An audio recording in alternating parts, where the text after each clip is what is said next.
When Peter and John were beaten by the temple leaders for proclaiming the name of the Lord, they were joyful because they were counted worthy to be persecuted for the Lord's sake. As it is written and preached by the Lord himself, those who are persecuted for the Lord's sake should be joyful, for their reward is abundant in heaven. Following in the footsteps of the Lord, whom they idealized as the measure of perfection, they did not cry about the persecution, but remembered that they were counted worthy to share in the suffering of the Lord for his name's sake. The faith idol of those giants was Jesus himself. For us, Jesus is not a very close person, as his history on earth is more than 2,000 years old, and we are too far from Jesus's perfection. As a result, though our goal is to imitate Jesus in every way, we often need intermediate and operational targets to aim at. In this process, if we idolize rich and successful persons of God, we will develop toward them. Our choices, preferences, endurance, and struggles will follow in their footsteps. If we idolize those who are persecuted for the name of the Lord and who paid, and are still paying for the Lord's sake, all our choices, preferences, endurance, and struggles will follow in their footsteps. If we idolize politically powerful and wealthy persons of God and the faithful, the same flow of choices, preferences, endurance, and struggle will follow. The difference between the faithful is often the result of the difference in their loved idols. If your idols are those who are persecuted, hunted, and killed for the Lord's sake, suffering will not be a problem, persecution will not be an issue, and earthly comfort will not be a serious concern. What matters most is the gospel, the Great Commission, and the discipleship of the faithful. When suffering and persecution happen, it is a joyful time because you are counted worthy of the Giants' League. This is the golden standard of our faith, where soldiers are made for spiritual warfare in the name of the Lord. If what you idealize is rich and successful persons of God, you will have the additional luggage of the need to be rich and successful. You will not measure success only by the spread of the gospel, the success of the Great Commission, and the discipleship of the faithful toward the image of the Lord, but also by your wealth and personal success as a person of God. This is heavy luggage to carry, and unless your spirit is well built to keep you safe from all temptations, there is a high chance you could end up in the wrong places and under the wrong spirits. If you further add the luggage of dominance, power, and becoming a worldly powerhouse, you're pushing yourself toward the dark side and the evil one. The world is a gift.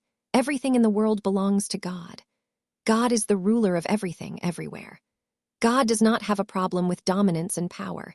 He has a problem with people not knowing right God from wrong, the devil, the earth, and the flesh, and he loves this lost world. God, therefore, does not need another earthly idiot fighting for power and dominance. He needs people who preach the word and who live by the word. He needs people who proclaim Jesus is Lord not only by shouting, "Jesus is Lord," but by living his commandments. After all, listening to and obeying God is more important than any sacrifice or service we can offer to God. What God needs is people who listen and who obey him. He needs King David, not King Saul. When you listen to and obey God, the world is a gift. The gift that God gives you also depends on the time and the prevailing conditions.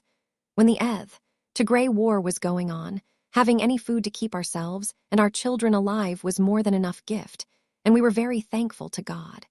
It was a great gift because life is more than delicious food, as the Lord was able to sustain our lives when survival was an unsolvable puzzle for us at that time. The manna in the desert was a great gift from God to keep the children of Jacob alive, but those fools were not thankful, and they paid for it. There is a time to receive the promised son, and there is a time to wait for decades in anguish for the promised child. There is a time to hide from place to place, running from a crazy king, and there is a time to be anointed as king. In the desert, your life is your gift. In the day of victory, the kingdom is the gift. There is a proper time for all kinds of gifts from God. It is wisdom to know that there is a time for everything. Besides, if you are in the best of the best league of God, your reward could be completely stored in heaven. You listen to and obey God, and the world is a gift. This, therefore, does not mean you become the wealthiest tyrant of the Lord. It means that if you obey the Lord, the mustard seed will become a giant tree that will provide shelter even to birds over time.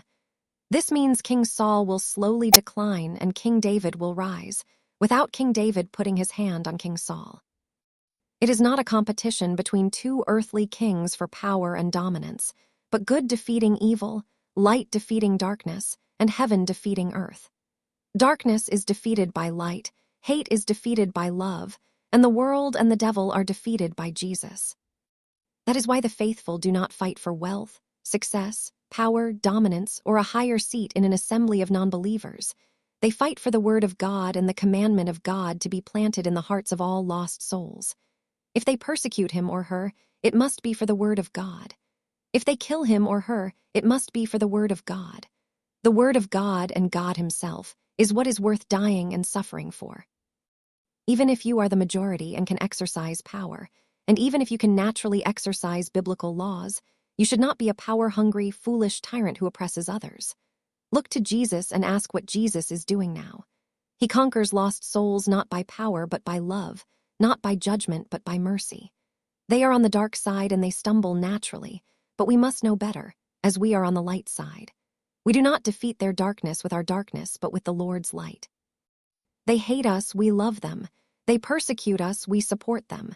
They insult us, we smile at them. We show them that we are a different species from heaven to conquer them toward heaven. In this process, our idols do matter. We need to idolize the life, teaching, and death of the Lord as the final goal. Then we need to idolize other giants of the faith as intermediate and operational targets. Yet those giants are tools, while the ultimate goal is to imitate Jesus in word and teaching. Now ask, what kind of life did Jesus and those giants live? Idealize it, and you will disarm the devil as a result. After all, not everyone who says, "Lord, Lord," will make it to heaven, but those who listen to the commandment of the Lord and practice it.